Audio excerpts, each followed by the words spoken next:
These are fribbles. Now, this might sound really strange, but which fribble do you like better? Which fribble do you think is more attractive? Which one do you think is more trustworthy? These questions and these fribbles were used in an actual experiment. And it turns out how you feel about these Tinker Toy cartoons depends on what hand you write with. Lefties tended to like the fribbles on the left-hand side of the page better. Righties tended to like the ones on the right.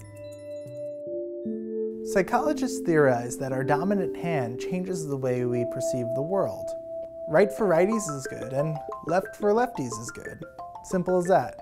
So what does this have to do with elections? Scientists have observed something similar happening in voting experiments. That is, lefties might be slightly biased for candidates listed on the left-hand side of the ballot.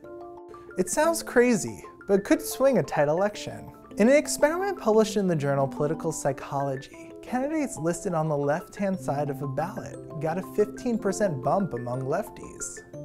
Now this was a fake election run in a lab, so that 15% is exaggerated. But in real life, we also see something similar happening. He votes first for the chief executives.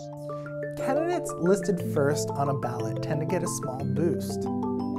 This is called the primacy effect.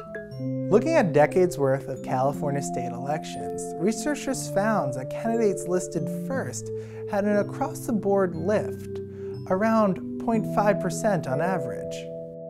Now this doesn't happen for all voters. The effect tends to be clustered around people who are either uninformed or unsure of who to choose in an election. It's simple, but the reason why psychologists think this happens is just the idea first is best. The mind associates more positive attributes with things at the top of a list, just like lefties like things on the left and righties like things on the right. We all do it.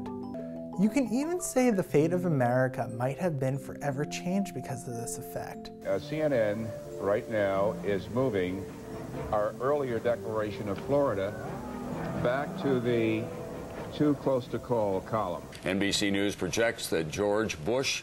In 2000, in Florida, George W. Bush won by a 0.009% margin, and every ballot in Florida listed Bush first.